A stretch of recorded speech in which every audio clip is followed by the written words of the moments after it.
I expect you are all familiar with the traditional story. Let's call it the story of the suburban family, best reproduced in the TV situation comedy Leave It to Beaver, where the domestic ideal is celebrated. Leave It to Beaver wasn't alone. Think of shows like The Donna Reed Show, for example, or I Love Lucy.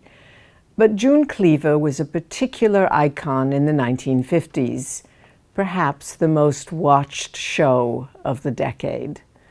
She had a handsome husband, a comfortable house in the suburbs, 2 sons aged almost 8 and 11. The youngest of these was nicknamed Beaver. This was a comedy, a family romance, if you like, about an affluent suburban mother's efforts to deal with her growing sons. June Cleaver demonstrated the ideal living patterns for new generations of middle-income suburban housewives.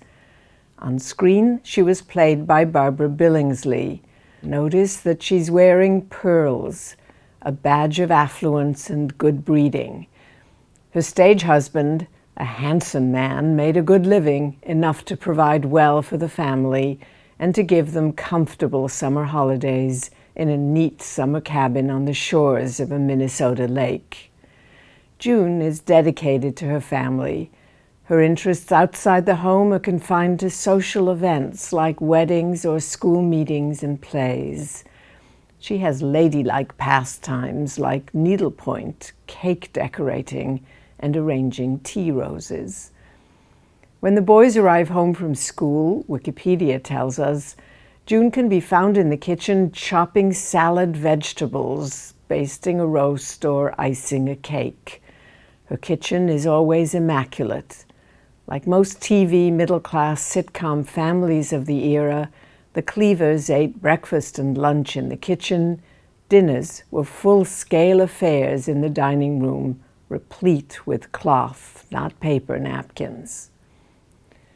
Instructed and guided by glossy women's magazines like the Ladies' Home Journal and Family Circle, the suburban housewife learned how to furnish and run her home, what kinds of meals to present to their families, and how to rear children. Bruce and Beatrice Gould, the husband and wife team who edited the Ladies' Home Journal from the 1930s through the 1950s, exalted women's work, by which they meant the work women did in the home.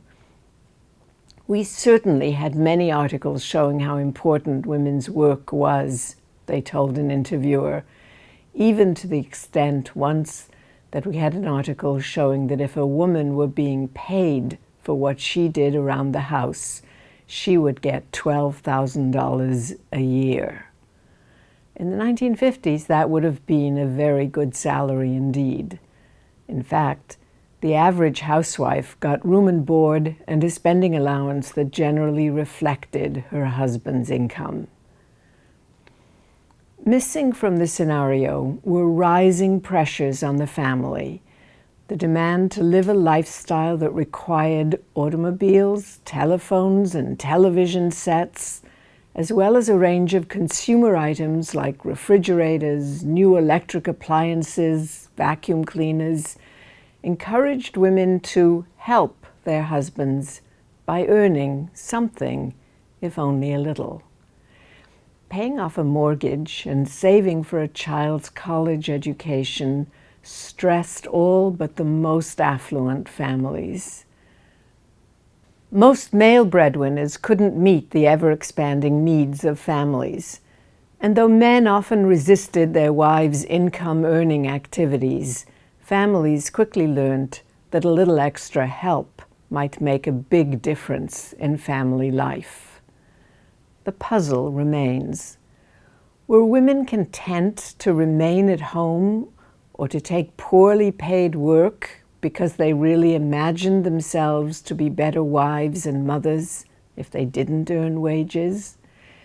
Or were they working in these jobs because they were still constrained by what in the 19th century you'll remember we called coverture?